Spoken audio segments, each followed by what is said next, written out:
Being alone at home is certainly something everyone enjoys. There's nothing like the peace and quiet of being alone with no one to bother you, is there? But it's not all that simple, because in the right situations, all that peace can turn into nightmare fuel, and you'll beg not to be alone. In these stories, we will meet 3 people who started out alone, until they received visitors. One of those visitors was the reincarnation of evil itself, turned into a person. Another was an ordinary girl, but with an immeasurable thirst for revenge. And our last visitor will be a shadow from the past who refuses to leave this world without taking a companion. Remember to like the stories and subscribe to the channel while you can, because these stories are about to begin. Story 1. What were you afraid of when you were kids? My fears were not unlike those of any ordinary child. Darkness, monsters, ghosts, all those things we don't understand and think will hurt us. I have to say that these fears were taken away from me at an early age, to be replaced by something much more sinister. That day that changed my fear, I was visited by the most tetric, cruel, and real being that can exist. The human being. I will tell you about that night. I was only 12 years old, too young to be able to defend myself, but too old to need a babysitter. I was going to be alone for a short time since my parents had gone to buy a few things from the supermarket. I was in my room, playing with my toys on the floor. Suddenly, I heard a strange noise coming from the living room. I stood up, annoyed. I honestly thought it was my parents. Surely they have forgotten something. I was grounded that day, so I wasn't supposed to play with my toys, and now I was sure to be discovered. I started to put away all my toys as fast as I could, hoping to hide everything in time. But if they had come back to check that I hadn't done anything, they would surely discover me. Time went by and my parents didn't come into my room, which seemed very strange to me. They always came into my room as soon as they arrived, since they had recently decided that I no longer needed a babysitter, but they were still a little paranoid. As time went by, I kept hearing footsteps, and at that moment I realized one thing. It was only one person walking.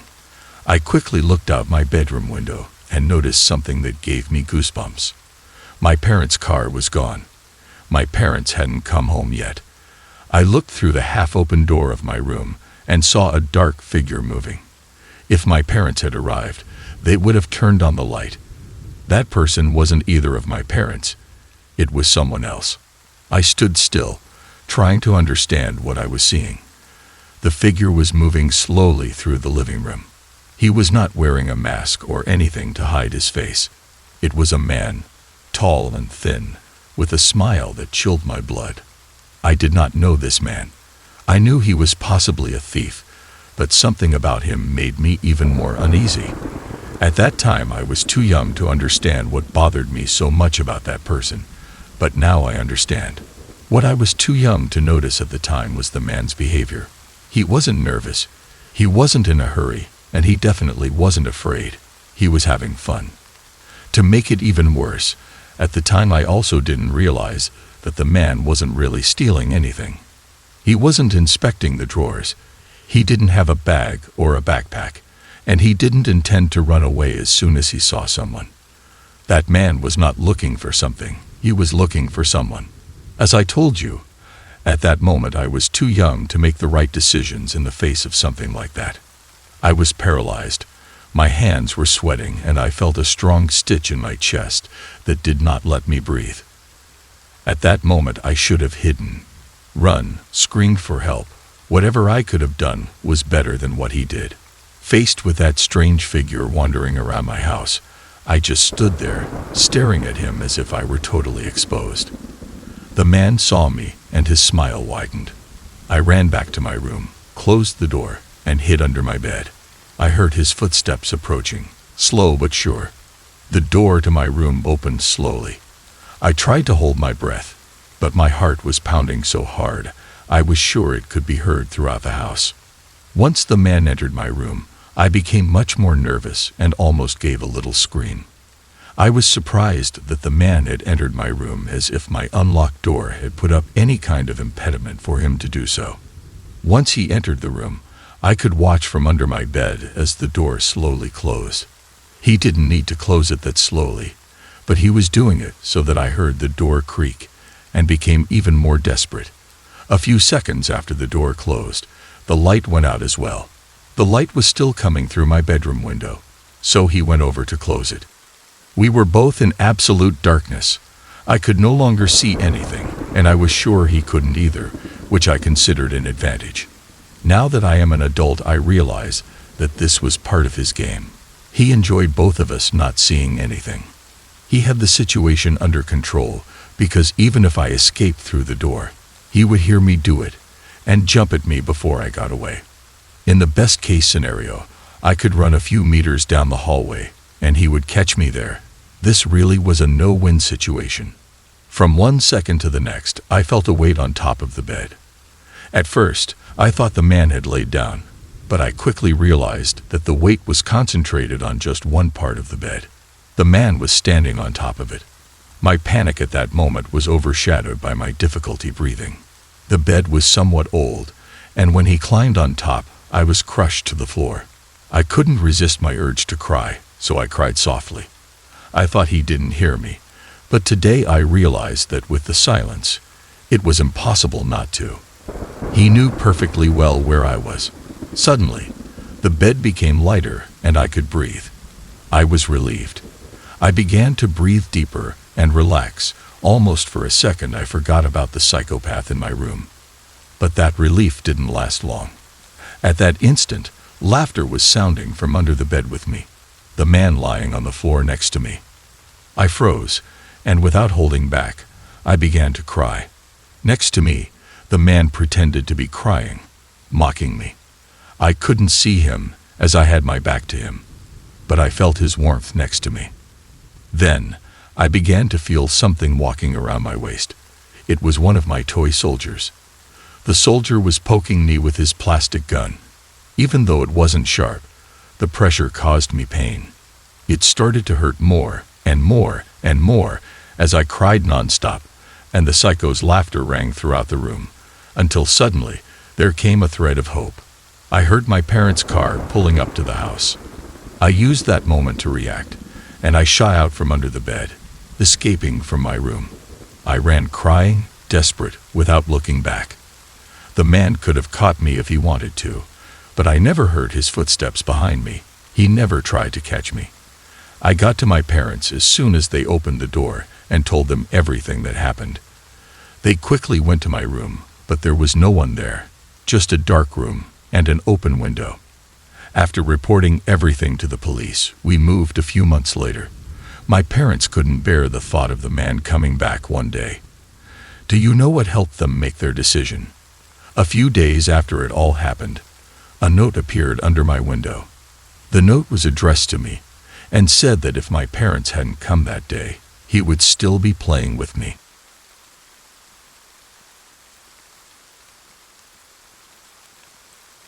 Story 2. My name is Roy, and I am 25 years old. Since I moved out on my own, I am very cautious. I lock all the doors, lock all the windows, and make sure I have all the police and emergency numbers handy. People call me paranoid, but not everyone knows how dangerous it can be to give someone a chance to enter your home, because you don't know who you might meet. I learned this lesson the hard way 15 years ago, and every time I question whether I'm being too exaggerated, I just remember what happened that night and realize that a little extra security never hurts. I was only 10 years old, and it was my first night alone. My parents were divorced, and my dad wasn't a big fan of babysitters, as he didn't really trust inviting a stranger into your home to watch your child. I normally live with my mother, but she had to go on a business trip, so I had to spend the week with my father. Mostly, I knew he was going to spend the week alone, since he was also working. Honestly, I was quite happy. I had never been able to be alone for too long. The moment he left, I went running to open the candy and stuffed it all in my mouth without a second thought. I knew that after dinner I would want to eat more, so I saved a few for later and went to watch TV. After a few minutes, I fell asleep with my belly full of treats and the TV on. A few hours later, A loud noise woke me up. The doorbell was ringing incessantly, as if someone who knew the house wasn't empty had been ringing for a while. I was terrified that I hadn't slept all day, and the doorbell ringer was my angry dad since the door was locked and couldn't be opened from the outside, not even with the key. But when I saw the time, I realized that it would still be a long time before he arrived. I put on my flip-flops and approached the door. On the other side was a woman. She looked familiar, but I couldn't try to remember who she was. I asked her what she wanted, and she told me she was the neighbor my dad sent to take care of me. I told her that my dad had left me alone, but she said he changed his mind and sent her to make sure everything was okay for a few minutes. I wasn't sure if I believed her, but within seconds she said, "Come on, open up, Roy, or Dad will get mad." This woman looked very familiar. She knew my father was working, and she knew my name. So I believed her and opened up. As I walked in, she thanked me with a strange smile and asked me if I had done my homework, to which I replied surprisingly that I was on vacation, since it was the middle of January. She just laughed, ignoring me, told me to go watch TV, and hurried into my father's room. I saw out of the corner of my eye what she was doing, and she was rummaging through everything as if looking for something. I asked her what was she doing, and she told me that my father had told her to get his money for him and give it to him because he wanted to buy a surprise for his favorite son.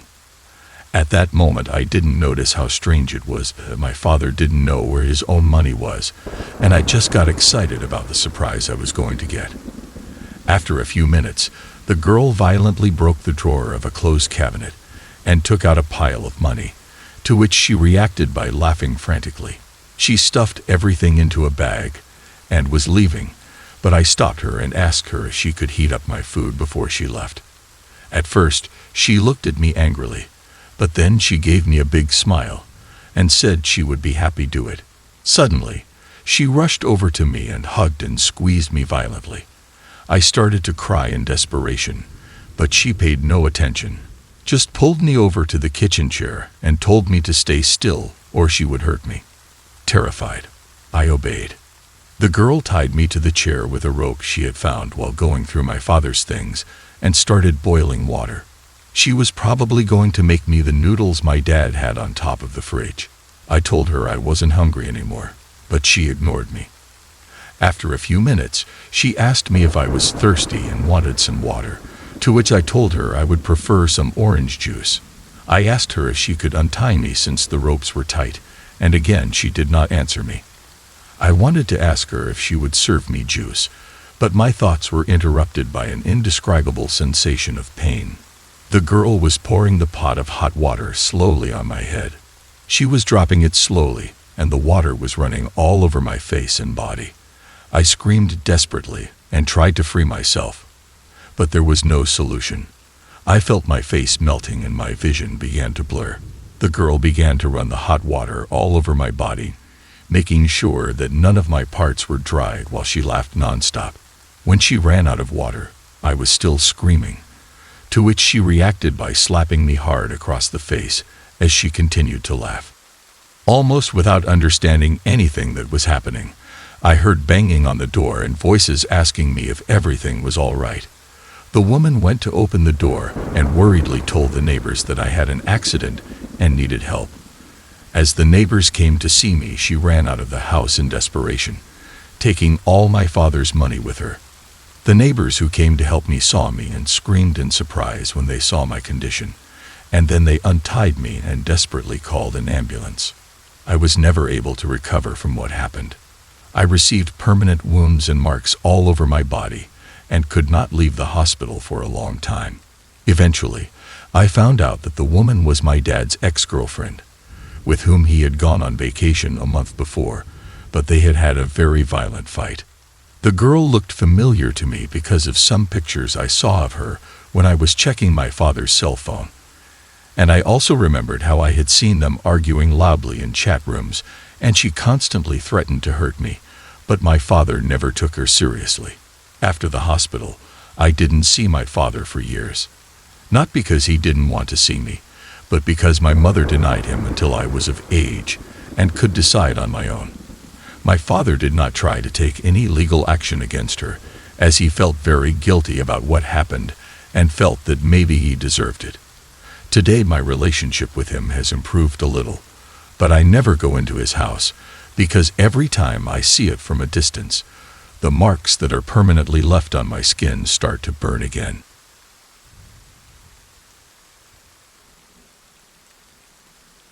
Story 3. My name is Aaron, and if there's one thing you should know about me, it's that I hate winter.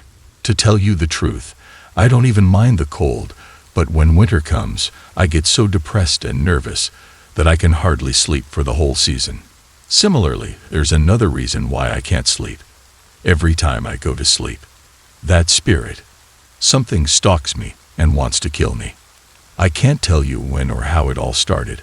I just know that being 34 years old, it's a miracle that I'm alive. During each winter, that being is closer and closer to me, closer to killing me. This winter started like any other. I started to feel the cold, and it put me in a very bad mood. I lived alone in my house, and since it was a family house in the south of the city, there were blocks and blocks of differences between my neighbors. I wanted to spend the first weekend of winter watching TV with the fireplace heating the whole room, but I couldn't even do that, as the power went out as soon as it got dark. I went outside to check my generator, and it was broken. I would have to fix it in the morning, as we were in the middle of a heavy snowfall. I returned home disappointed and angry. But all those feelings turned into pure terror and panic when I set foot in my dining room. In my house, there were white footprints leading to the kitchen, but not just any footprints. They were the footprints of small bare feet, feet that looked like a woman's feet. Normally, I would have been confused, but in the middle of winter, in the middle of a snowfall, I knew what this meant. The spirit that haunts me every winter, that appears in every snowfall, was haunting me again. I walked slowly towards the kitchen. Although there was no light, the fire in the fireplace illuminated the house a little.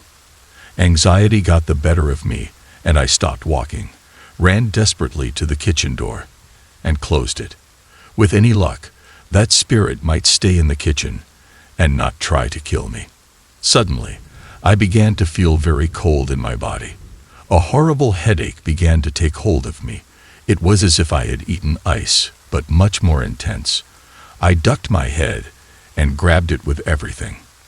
But when I opened my eyes, I noticed something new.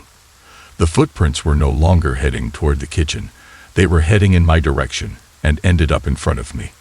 I know what was about to happen, but I couldn't do anything to stop it.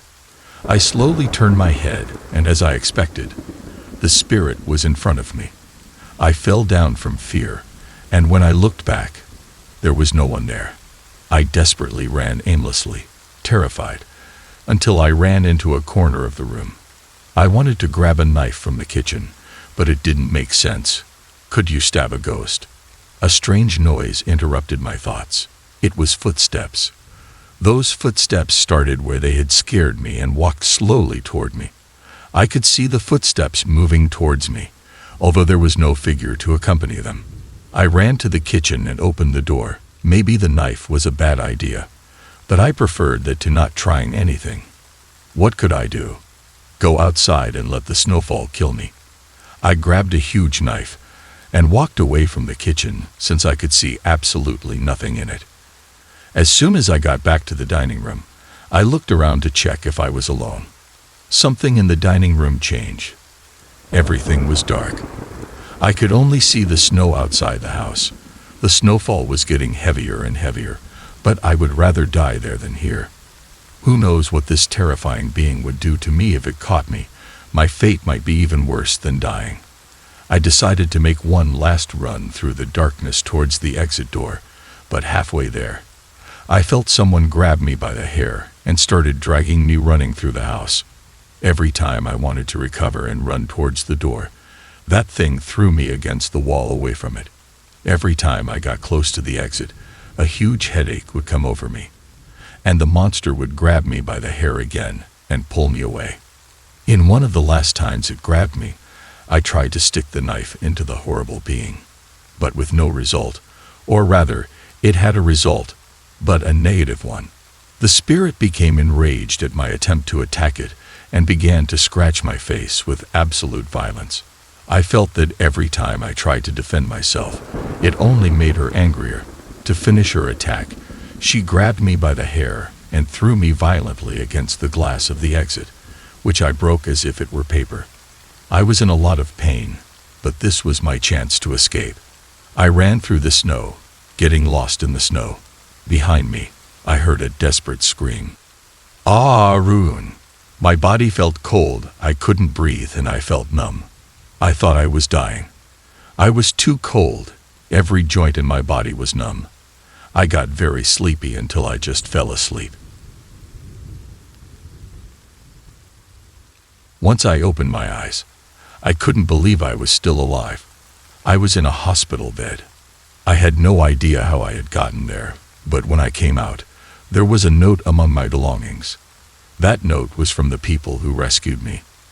They confessed they were watching me from their car, waiting for the right moment to rob me, but they had no intention of hurting me.